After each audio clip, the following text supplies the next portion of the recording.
Hi, this is Alex from phpacademy.org, and this is a video tutorial for the new Boston. In this video we're going to look at creating an example application that's going to reference the paragraph using a selector or some paragraphs on a page using selectors in jQuery. So essentially what we're going to be creating is an application that allows you to increase the text size on a page between paragraph tags. So the first thing we're going to do is set up our page so we know exactly how it looks. So let's first of all go ahead and create our paragraphs. I'm going to create a paragraph here, and that's going to have some text inside of it. So this is some text.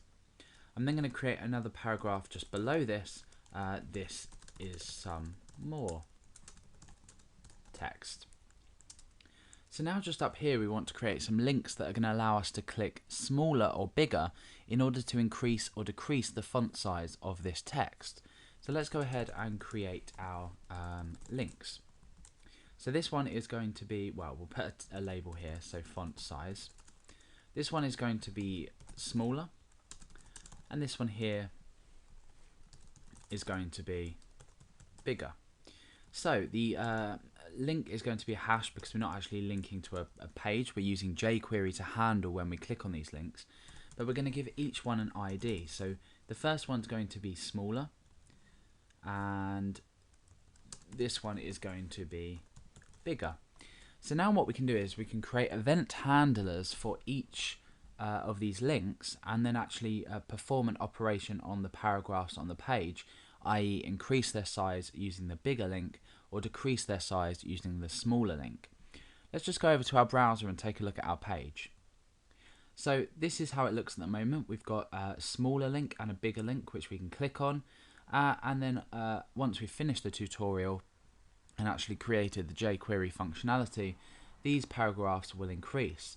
Now we're kind of taking the long way round. However, the reason I'm doing this is to demonstrate the use of selectors and just to make things a bit easier to understand. So we've included selectors.js inside of our page, as well as jQuery.js, and we have selectors.js here open in our text editor ready to start editing. So the first thing we want to do is create event handlers for both these links. So we're going to use a selector to reference the smaller link, and then when this is clicked we want to run a function. So we create our function definition, and then between these paragraphs, these curly braces here, we are going to perform a function, and this function is going to be change_size. We're going to go ahead and look at the parameters in a minute when we've done the same for bigger, and then we'll be feeding in the parameters and looking at creating the actual function itself. So the next is hash bigger, and we want to again create the same click event handler, and again we want to outline a function here, and between these brackets we want to run the same function. Now the parameters that we're going to feed here is which element we want to be made bigger.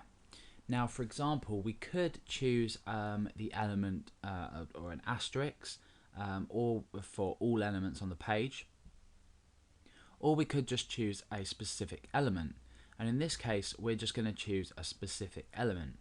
So the element that we want to feed in is P, and the next parameter will just be smaller. So what's going to happen in this change size function, we're going to change all of the elements that correspond to this selector to a smaller font size, and we're going to use an if statement to check this value inside of this change size function. So we'll do the same for this one. We'll select all paragraphs and we want to make them bigger. Okay, so let's go up and start to define our function and the parameters that we need to feed in, and then we'll create the rest of the function. So the function is called change_size. We'll create our block and then we'll fill in the parameters that we need to feed in. So the first is the element that we want to change, or the element set that we want to change, and the second parameter is the size. So this element here corresponds to the P, and this size here corresponds to this textual representation of where we want the size to go. Do we want to increase it or decrease it?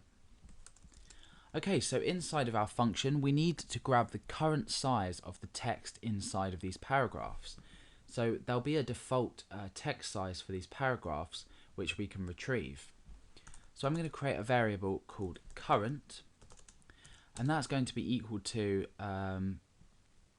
element.css.